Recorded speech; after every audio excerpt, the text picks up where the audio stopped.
Hello, welcome to the training again on Redbook. আজকে আমরা sales order এবং সেখান থেকে ডেলিভারি নোট এবং ফাইনালি ইনভয়েস এই টপিকগুলো দেখব। কিভাবে রেডবুকে একটি সেলস অর্ডার এন্ট্রি দিতে হয়। সেলস এর জন্য আমাদের রেডবুকে একটি সেপারেট এবং ডেডিকেটেড মেনু আছে, সেলস মেনু। সেখান থেকে সেলস অর্ডারে আমরা চলে যাব।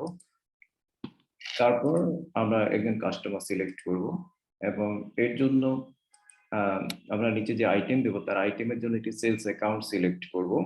যদিও এই সেলস অ্যাকাউন্টটি অটোমেটিক সেট করা যায়, আইটেমের সাথে অটোমেটিক লিংক করা যায়, সেটা স্টক মাস্টার থেকে যখন আইটেম তৈরি করবেন সেখান থেকে করে নিতে হয়। Other fields if you think necessary আপনি দিবেন। এখানে আমি আর কিছু দিচ্ছি না। এবার আমি আইটেম দিচ্ছি, একটি আইটেম, কোয়ান্টিটি দিচ্ছি 4। প্রাইস প্রিভিয়াস গিভেন প্রাইসটা অটোমেটিক্যালি এখানে আসবে। যদি আপনি চেঞ্জ করতে চান ইউ ক্যান চেঞ্জ।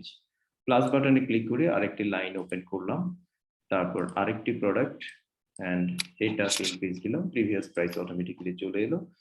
এবার আমরা এই সেলস অর্ডারটি প্রিন্ট করব। নিচে সেভ এন্ড প্রিন্ট। প্রিন্ট হয়ে গেল। উপরে দেখতে পাচ্ছেন যে সেলস অর্ডারের কোনো বা সেলস অর্ডারটির কোনো উপরে দেখতে পাচ্ছেন যে সেলস অর্ডারটির কোনো টাইটেল নেই। সেলস অর্ডার এই নামটি থাকা দরকার। আমাদের এই ইনভয়েসটি এভাবে থাকুক। আমরা জাস্ট আগের ট্যাবে চলে যাব এবং এই সেটিং থেকে প্রিন্ট সেটিং এ যাব।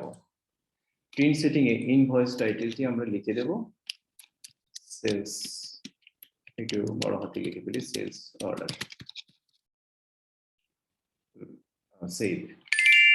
এবার আমরা আবার যে প্রিন্টেড ইনভয়েসটি আছে বা অর্ডারটা সেটিতে যাব এবং রিলোড দেব। দেখতে পাচ্ছেন সেলস অর্ডার চলে এসেছে। এবার দেখেন স্মার্ট ট্যাগ এর কোনো অ্যাড্রেস নাই। আমরা আবারও যাব স্মার্ট ট্যাগে, যে অ্যাড্রেস আছে অ্যাকাউন্টস মাস্টার থেকে লেজার এডিট করব, এখানে স্মার্ট ট্যাগ লিখে দেব। অ্যাড্রেসটি আছে ধানমন্ডি, ঢাকা, লিখে দিলাম। ওকে, এগেইন রিলোড করব। এতে করে যেটা বোঝা গেল, রেডবুকে প্রত্যেকটি ইনভয়েসের একটি সেপারেট লিংক জেনারেট হয়, যেই লিংক দিয়ে আপনি সবসময় এটিকে অ্যাক্সেস করতে পারবেন এবং সেটি প্রত্যেকবার সার্ভার থেকে তার কোনো ইনফরমেশন আপডেট হলে সেটিকে আপডেট করে নেয়। তো এই ছিল আমাদের সেলস অর্ডার। এইবার এই সেলস অর্ডার থেকে আপনার সেলস অর্ডার নাম্বারটি দেখে নেন, sales order number 2 number sales order. এখন আমরা এটি থেকে ডেলিভারি নোট করব। যথারীতি আমরা সেলস ইনভয়েস সেলস মেনুতে যাব এবং ডেলিভারি নোট, ডেলিভারি নোট উপরে দেখতে পাচ্ছেন। এইখান থেকেও আপনি মেনু চেঞ্জ করতে পারবেন।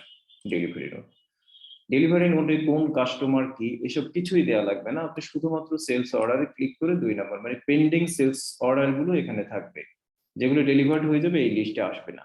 তো আমি 2 নাম্বার সেলস অর্ডারটি সিলেক্ট করলাম এবং যা যা ইনফরমেশন দেওয়া ছিল, কাস্টমার গেছিল, সেলস অ্যাকাউন্ট, মোবাইল সেলস, সবকিছুই অটোমেটিক্যালি ফিল আপ হয়ে যাবে। এখন যদি আপনি চান কোয়ান্টিটি কমাতে আপনি পারবেন, কোনো অসুবিধা নাই। এবং ডেলিভারি নোটে কোনো রেট আসবে না।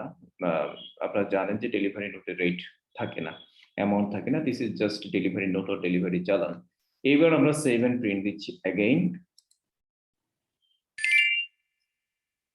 আমাদের ডেলিভারি নোটটি প্রিন্ট হয়ে গেল অনলি কোয়ান্টিটি দিয়ে, এবং এখানে যদি ফ্রি কোয়ান্টিটি থাকতো সেটা প্রিন্ট হতো, যেহেতু ফ্রি কোয়ান্টিটি নেই তাই অ্যাকচুয়াল কোয়ান্টিটি আছে। এটাও সেটিং থেকে আমরা প্রিন্ট সেটিং থেকে বা ফর্ম সেটিং থেকে এটিকে অফ করে দিতে পারবো। তো finally this is your delivery note. একটু নিচের দিকে আসলে সিগনেটরি সহ দেখতে পাবেন। আচ্ছা, এই গেল হচ্ছে ডেলিভারি নোট। এইবার আমরা এই ডেলিভারি নোটের নাম্বারটি হচ্ছে এটা DN2, 2 নাম্বার ডেলিভারি নোট। এখন আমরা এই ডেলিভারি নোটের এগেইনস্টে ইনভয়েস পাঠাবো বা ইনভয়েস করব। Sales invoice, again delivery note. এখানে যদি আপনি ডেলিভারি নোটটি না পান তাহলে এই সেটিং থেকে ফর্ম সেটিং এ যাবেন এবং এই ডেলিভারি নোটে ক্লিক করে দেবেন। ওকে, আমরা আবার ফর্ম সেটিং এ যাচ্ছি। ফর্ম সেটিং, একটা হচ্ছে ফর্ম সেটিং, এই ফর্মে কি কি থাকবে, আর একটা হচ্ছে প্রিন্ট সেটিং, প্রিন্টে কি কি যাবে। Not necessary all fields is going to B printed. যেটা যেটা আপনার দরকার সেটা সেটা প্রিন্ট করবেন, যেটা যেটা দরকার সেখানে এন্ট্রি দেবেন। এইবার আমরা ডেলিভারি চালান নাম্বারটা দিয়ে দিই, অটোমেটিক্যালি সকল ইনফরমেশন এগেইন চলে আসবে এবং এটি সামহাউ আপডেট হচ্ছে না মোবাইল সেলস বা সেলস অ্যাকাউন্টটি, হয়তো পরবর্তী ভার্সনে এটি ঠিক হয়ে যাবে। তো তারপর সেভ এন্ড প্রিন্ট দিচ্ছি again. And finally, this is your sales invoice.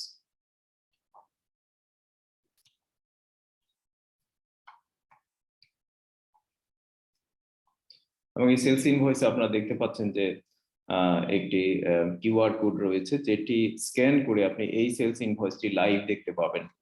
এবং এই রেডবুক সফটওয়্যারে লগ ইন করার কোনো প্রয়োজন হবে না। Without log in into the software you can see this invoice. আচ্ছা, এখানে আরেকটি কনফিগারেশন আমি আপনাদেরকে দেখাই, যেটি হচ্ছে ফর্ম সেটিং থেকে পার্টি প্রিভিয়াস ব্যালেন্স, এবার প্রিন্ট সেটিং এ যাই।